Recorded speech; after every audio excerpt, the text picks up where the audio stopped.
If you want to distinguish between different users of your website or different clients in your GA4 reporting, for example, if I can show you um, in the e-commerce purchase, you are seeing different kind of products here.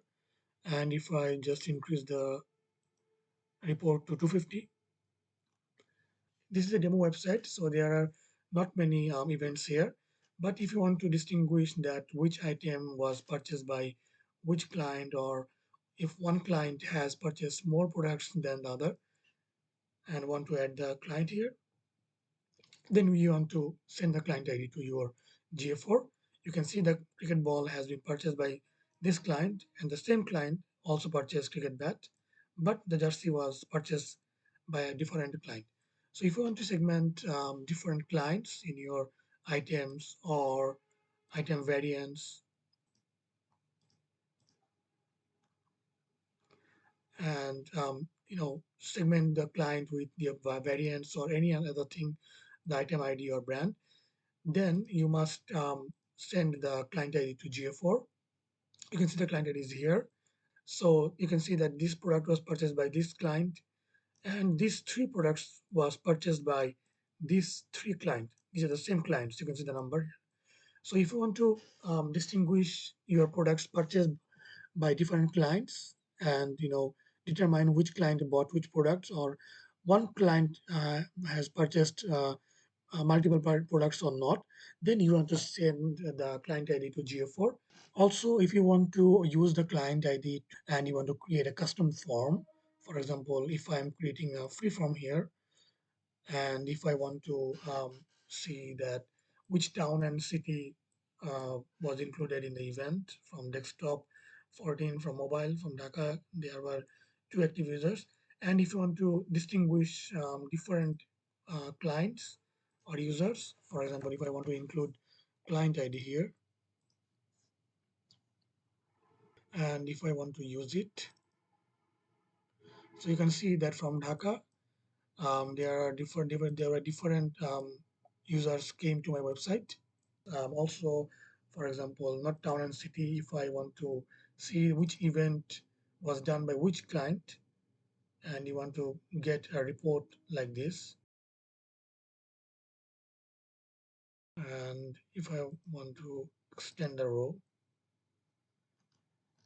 you can see that there are this one client has done the purchase, did add to cart. The same client done begin checkout.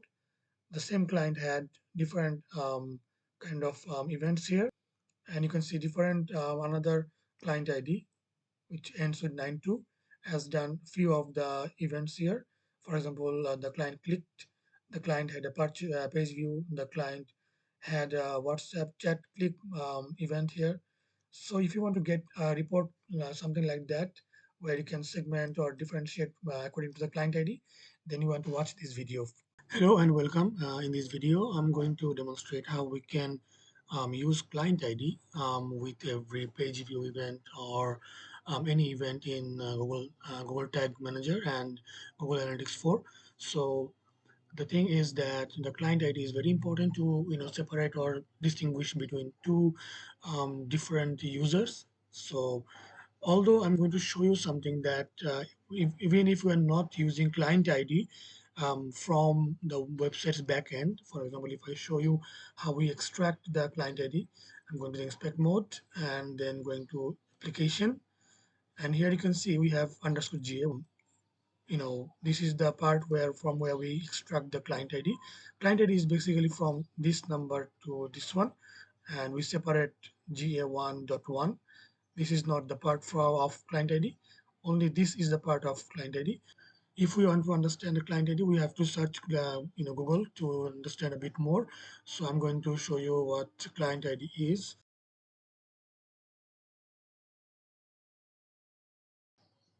You can see here that this is the client ID from 4 to 3, these two numbers. Um, we actually separate these two parts from the client ID. So what I'm going to show now is that even if we are not extracting the client ID, Here you can see that I have used cookie underscore GA. So we have extracted the first party cookie, which is underscore GA. You can easily find it in the back end of the website.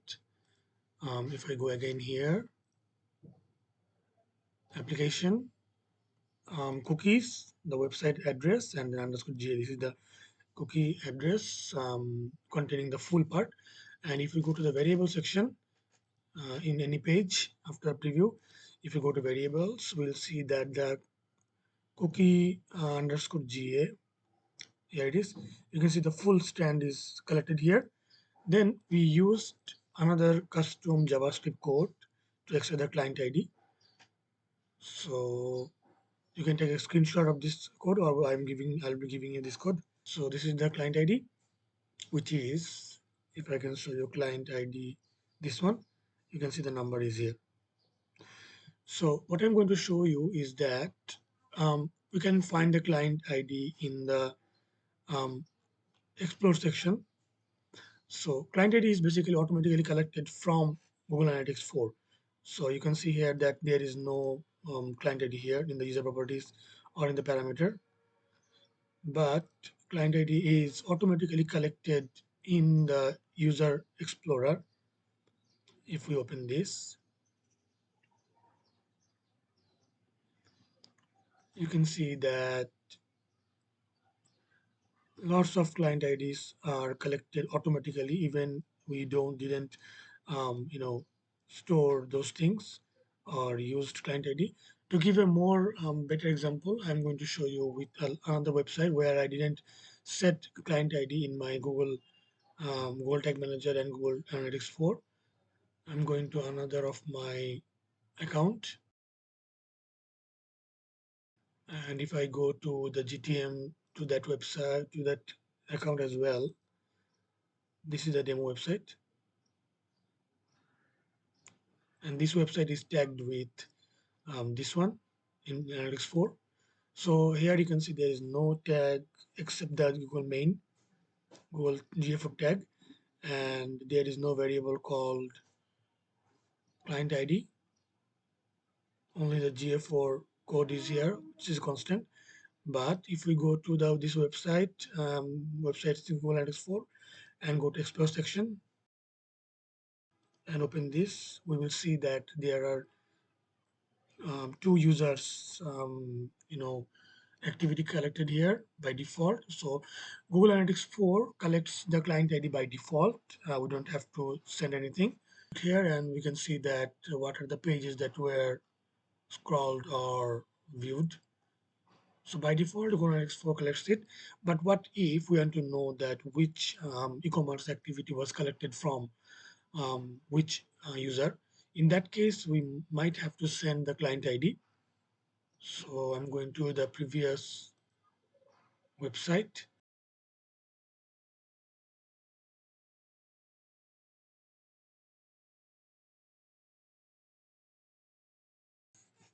Now, the things are that we need to first collect the underscore GA.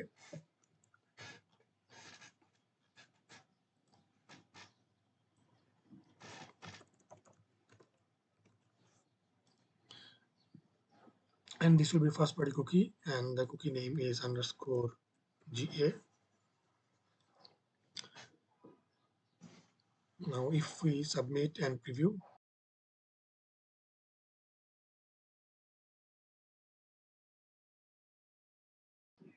now as the page has loaded, we're going to see that our cookie underscore GA is collecting the first party cookie, which is this one. Just remember the name, it starts with 98 and ends with 97. And we go to our website, inspect, and in application, cookies, website underscore, and then again press submit, publish.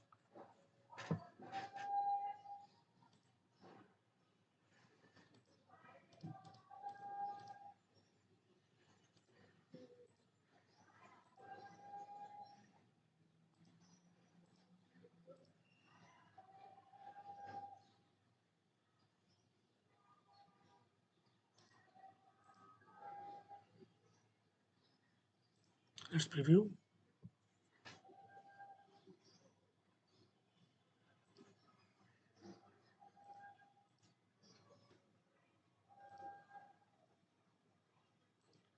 And if you go to window load and then variables, we'll see the cookie underscore GA, which is this one, starting with 19 and ending with 97. Let's check that out.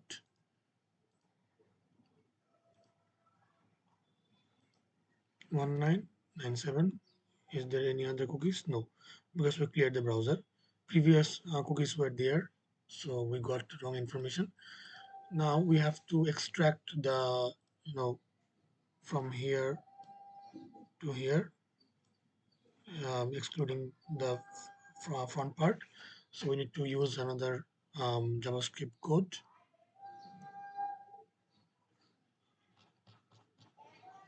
So it should be another variable, and we should name it client ID, and it should be a custom JavaScript, and we're going to paste that code.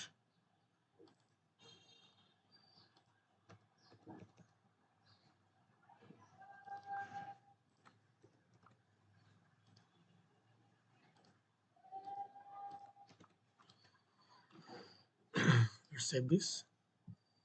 I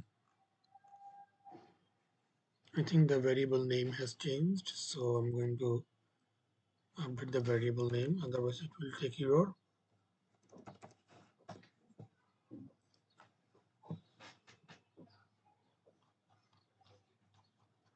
Now let's go to, we have to stay in the variable section. Let's submit.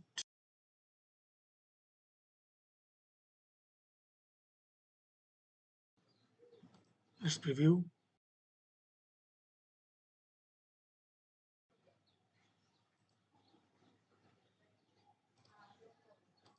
Let's see our variables, client ID. As you can see, it has separated the GA1.1 from the full number and extracted the two numbers. So we're good to go. Now we are, this is the main thing that if you want to send in the tags, for example, for GA4 main, which is the Google tag, if we want to send the client ID with this, as I previously told, that GA4 automatically collects the client ID from the website. We don't have to send it. But if we want to send it in different events, then we have to send it in the event as user properties to be more precise. So here the property name should be client ID and the value would be client ID. Let's save this, submit.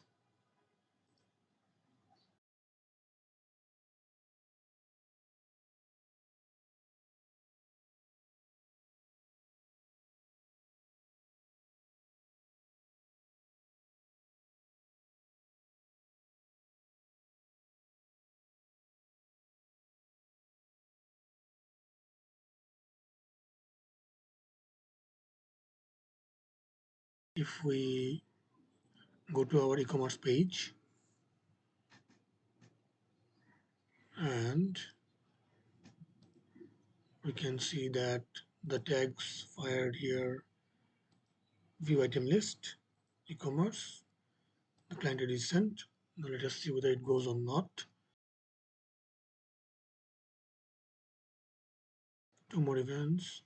We can see with the um, e-commerce event, we have client ID here, but not in the parameters, because it should be in the user parameter or user property, not in the event parameter. So for page view, we have to create another, um, for GA4, it automatically collects the page view.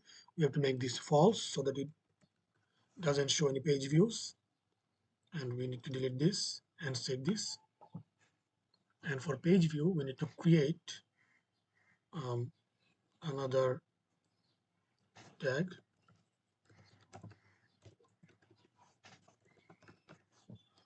This time we're going to use Google Analytics for events. The measurement area is GA4 code. Event name is event. User property should be client ID, and the trigger should be um, page views. So the event name should be changed to page view because in this case the all page trigger would return the gtm.js. So we cannot use the gtm.js. Instead we want to use the page view. Then let's save this, submit, publish, skip.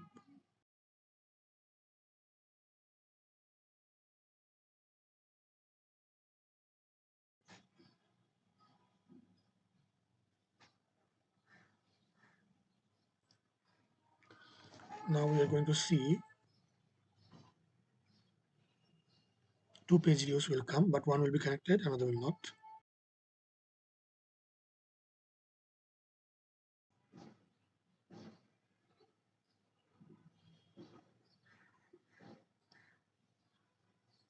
You can see the client ID is here because we will not be seeing the user engagement and page view, which was by default sent by a GA4 tag, but we created another GA4 event tag so that we get the page view. So basically what is happening here is that our tag, main tag GA4 or Google tag, which was this one, GA4 main tag, it is by default was sending the page view. So we wrote that send page view to false so that it doesn't show any page views in the GA4. And we created another page view GA4 event tag, which will be sending all page views. This is the event GA4 event tag, and this was the Google tag.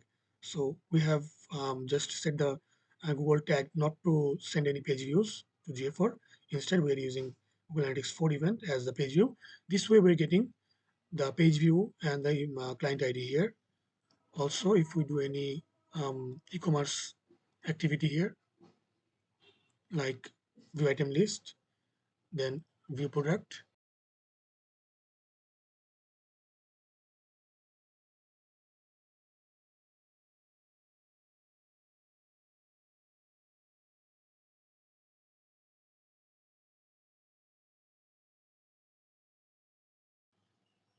we'll see the purchases here.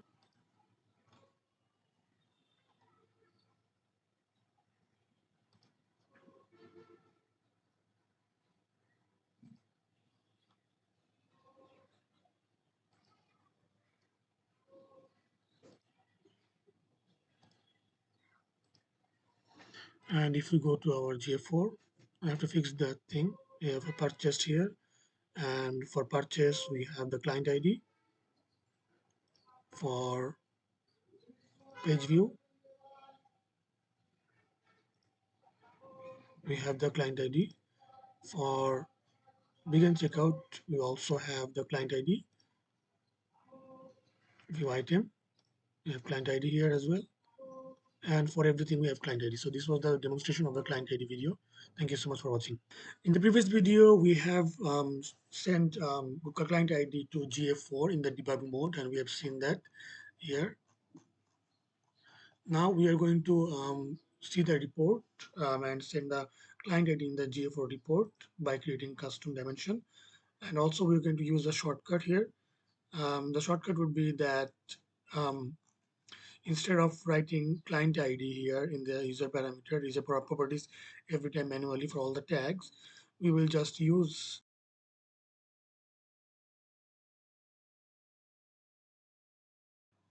which is this one, Google tag event settings variable.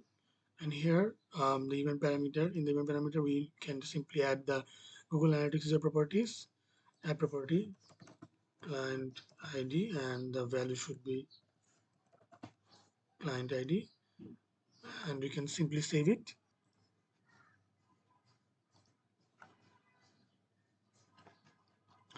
And now let's add the variable to our tags. Instead of sending this, we can simply use the event parameter, event tag settings, save. And for page view, not this one, page view GA4, you can simply use event parameter as well, this one, and remove this, save, submit.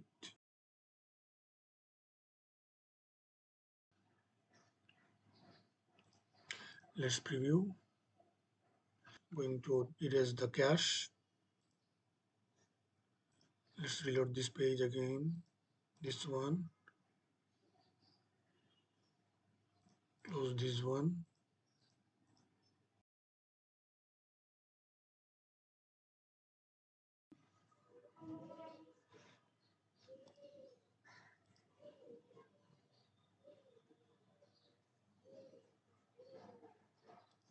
Now let us see our debug view. Let's click this on.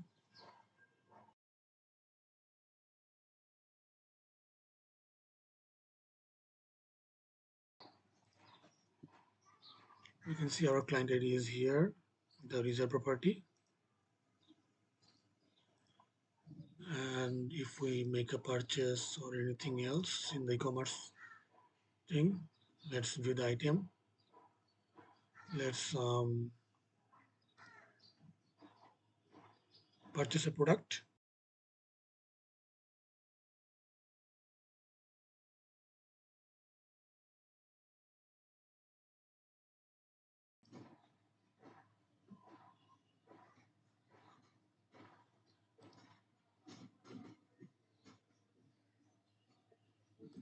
We can check out, we can also see the client ID.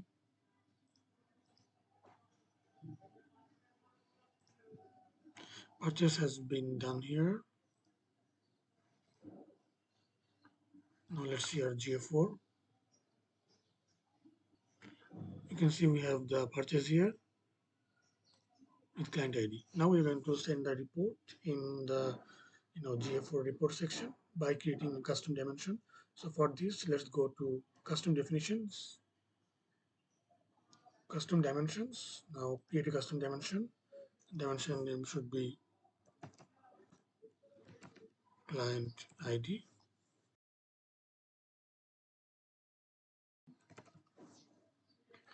It's a user scope dimension,